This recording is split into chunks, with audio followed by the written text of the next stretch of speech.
Hi everyone, and welcome to another episode of Rhythm and Relenia. I am with my wife. Hello. The wonderful, beautiful, and lovely Relenia. That's me. The darling of my life. The star in my black sky. The lighthouse of my ocean. Okay, stop. The oasis to my desert.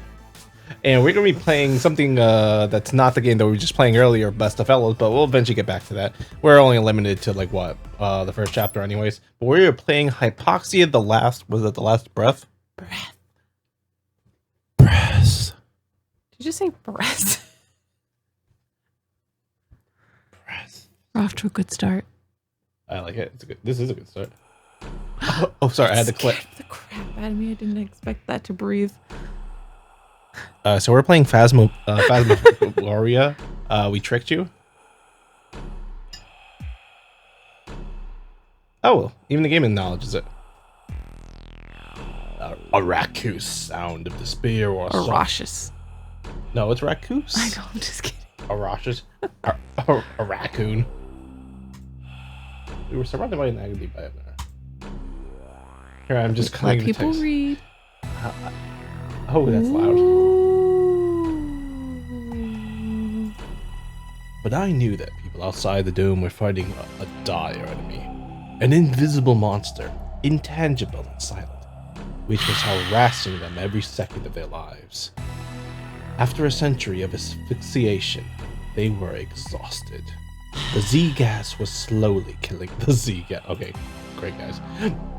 Let's be honest, never before had him let's be honest. Okay. We're always so close to extinction. But let's be honest. Most of the world's population had not survived the great degradation of the atmosphere and the oxygen wars following. The last survivors, about 150,000 desperate souls, were trying to resurrect the modern world on the Orbis Island.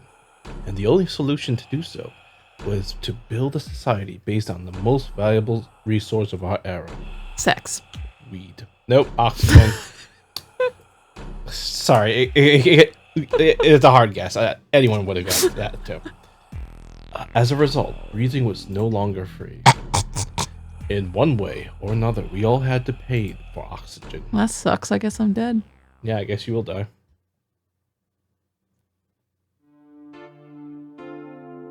The first rays of the early morning sun were falling through the windows. The air of the grand auditorium was pure, but my breathing was short. I was nervous. There were so many people breathing my oxygen. So many holographic screens and cutting-edge computers everywhere. Look at all the hexadecimals, I said. It must be the future. I had dreamed of this day for so long that I couldn't stop shivering. It was probably the most important place of our world, after all. I don't like his eyes. They look very calculating. I am Robot. Welcome to the Massive Air Company. I am Dr. Logan Morrow, and I'll be your supervisor during your training week. I do like the spitting Z, though. A black man wearing a white coat had appeared in front of us, allowing me to calm down. I like how they had to describe that for us. Dude, yeah, I was like, do you really need to? He was thin and tall, smiling but strange. His blue eyes stared at us for a moment, and then he continued to speak. It seemed normal to me, but it could be robotic if it doesn't mesh. No, it looks fine to me. Yeah, it's as blue as no, it's a little bit turquoise. It's not a natural blue. It's turquoise, yeah. I would like to congratulate all of you for joining the Massive Air Company, and whether it is a new job or an internship. Congrats, you get to live another day. If you get to be alive, as you already know, our role for humanity is vital. The dioxygen level in the atmosphere dropped to 12.51. So we must produce clean air and maintain the dome and provide respiratory equipment to the population. Excuse me if I sound soft. Me and my wife are sharing a mic. Well, some of you may be critical regarding our policy of air supply to the people outside the dome. However, I can assure you that Lady Arno is doing her best to bring public health in line with economic sustainability. Keep in mind that we are the lung of this island. If we die, everybody dies. Well, I guess we'll just blow you up. Lady Arno was the current CEO of the massive air company and one of the most powerful women on Orbis Island. Not even the governor could manage her. Ooh. However, she was hated by most people because she had decided to cut off air supply for those who couldn't pay the air tax. Oh, so they're dead. Wow, that's pretty intense. On the other hand, the economic profitability of the MAC allowed her to spend a lot of money for research. It was her last hope to get rid of the Z gas.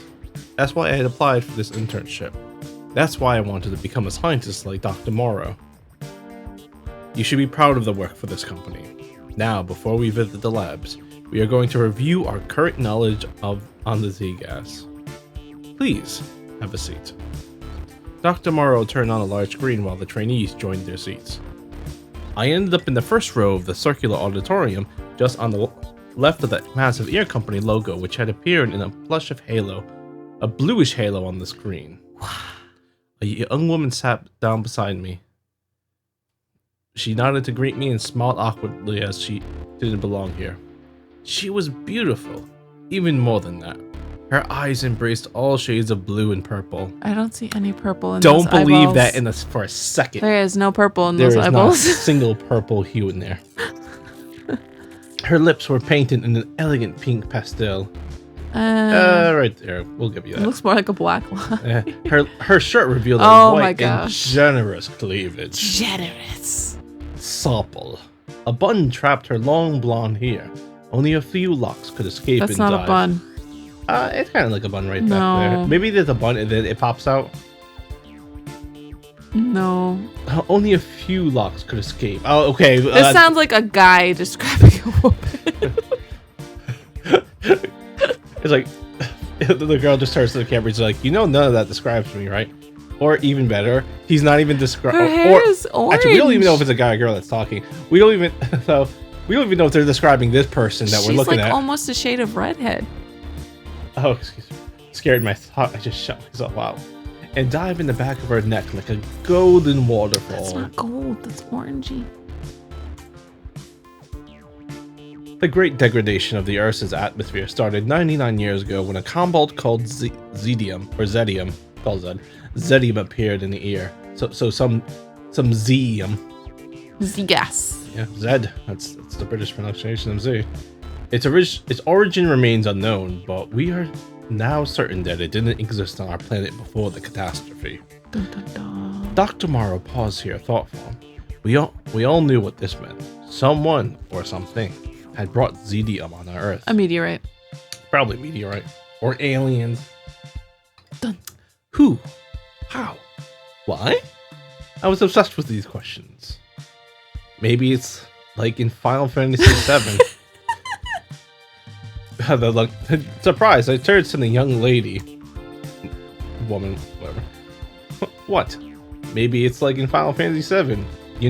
The video game. Final Flair 7. Is that what it said? Yes. Sorry, my brain is filling in the gap. Scientists may have wanted to create a chemical weapon, but they lost control of it, and Zedium escaped into the atmosphere. I'm not taking back what I said. She looks serious. She looks pissed. Final Flair was just a popular... Oh, wow. Listen, you can't hide it. MMORPG, though. I didn't think that the chemical weapon theory was based on any scientific evidence. Do you play this game? Yes, it's very cool. I play an air soldier. What about you? Something stupid. I chuckled at her enthusiasm. I didn't imagine there were such charming women playing one of my favorite video games. I felt like this guy was, or this person was leading up to them saying they didn't play it. Hey, you. Dr. Morrow was pointing the young woman with his long finger. He seemed to be annoyed, and everyone else was now staring at her. How rude. You're not listening. You lose 10% I feel like he's going air. to kill her. You lose 10% oxygen today. What was I saying about Zalipsy reaction? Well, uh-oh, she looks so stupid in front of everyone. Oh, Carl, you're such a jerk. She started to blush.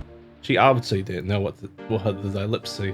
No one does. Zalipsis. Oh, Zalipsy. Zalipsy. Zalipsy. Or Zilisai Zolipsy reaction was. I knew very well the elementary theory. I couldn't let her be in trouble. Dr. Morrow, if I remember well, the Zolipsy reaction is a chemical reaction between zedium and dioxygen that gives Z gas. Indeed, zedium has that particularity of clinging to dioxygen to form the Z molecules. At room temperature, this molecule is in a gaseous state and can be inhaled by humans. However, it is unable to bind to the iron atoms of hemoglobin in our blood. That's why it deprives us from. Thank you, that's enough. No one likes to show off. Dr. Morrow offered me a sulky pout. He was disappointed that I had saved that woman from embarrassment. This young man is right. Xenium is not toxic, but it gradually turns oxygen into Z gas, which our bodies can't use. Yet. I'm assuming that's what the research is going to be for. The Z molecule appeared in 3 dimensions on the screen. Oh, there it is. It's a Z. Thank you. She had been careful to whisper this time. You want to yell that again. With my index finger, I put my glasses up on my nose. Oh my gosh. I'm just imagining just like, yeah, anytime. You're welcome. And I play a meta scientist. She smiled and offered me her right hand. My name is Olivia Pave. What's yours? Carl Thanavan. Thanavan.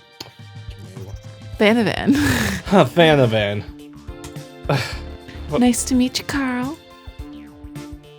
We shook hands and remained silent for the rest of the lecture.